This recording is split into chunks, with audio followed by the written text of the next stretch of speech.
Cleveland, Ohio, 1930s, a city suffocating under the weight of the Great Depression.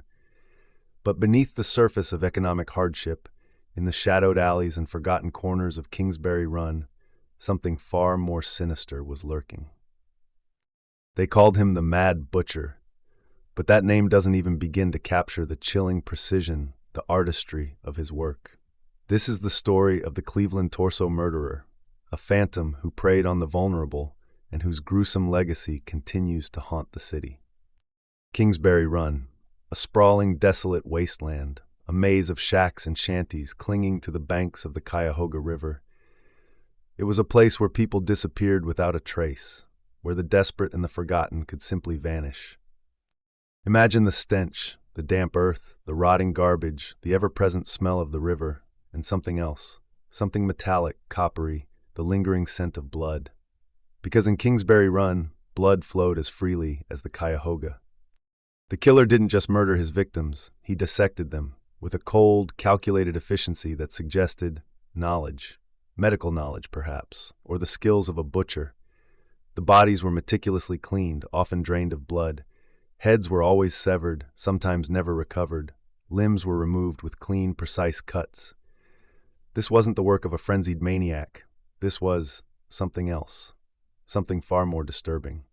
The first officially recognized victim, September 1935, Florence Polillo, a sex worker known to frequent the roaring 3rd District. Her body, or rather parts of her body, were found in wicker baskets. But there were others before Florence. Whispers in the back alleys, rumors of missing persons, body parts turning up in the river months earlier. The police, perhaps, were slow to connect the dots, or perhaps they didn't want to. Let's talk about Edward Andrassy, found just a short distance from Polillo.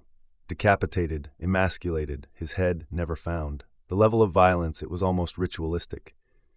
And then there was the Lady of the Lake, that's what they called her, found near Euclid Beach Park. Only her torso was recovered, wrapped in butcher paper, treated with a chemical that had partially preserved it like a specimen. Her identity remains unknown to this day. Rose Wallace, one of the few positively identified, her body was found almost a year after she disappeared.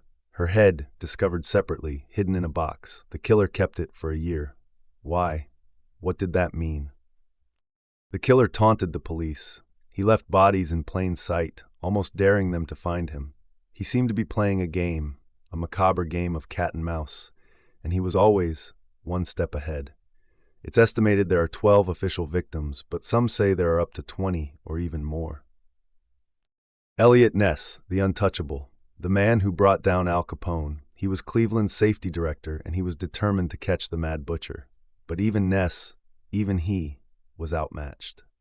Ness ordered massive raids on Kingsbury Run. Hundreds were arrested, interrogated, but the killer slipped through their fingers like smoke. He knew the area intimately. He knew the people. He knew how to disappear. In a desperate move, Ness ordered the entire shantytown burned to the ground, a scorched earth tactic. He thought he could flush out the killer. He thought he could destroy his hunting ground. He was wrong. Suspects emerged like shadows in the fog. He confessed, but his confession, it was a mess, contradictory, incoherent. He claimed he knew where the heads were buried, but nothing was ever found. He died in jail, under suspicious circumstances, suicide, they said, but many believe he was silenced. A surgeon, a veteran of World War I, he'd seen things, horrors. He had the medical knowledge, he had the opportunity. He was interrogated by Ness for hours. He taunted Ness, he played mind games, but there was no concrete evidence. He spent his last days in a mental institution, drawing disturbing pictures. Other, less prominent suspects flickered in and out of the investigation, each with their own dark secrets, but none fitting the profile perfectly. The Cleveland torso murderer, the Mad Butcher of Kingsbury Run, his true identity remains locked away, lost in the mists of time, a chilling reminder that some monsters never get caught. Their evil lingers. Was it Sweeney, Dolezal, someone else entirely? The ghosts of Kingsbury Run, they know, but they're not talking. What do you think happened? Let us know in the comments. Make sure to subscribe and be careful out there.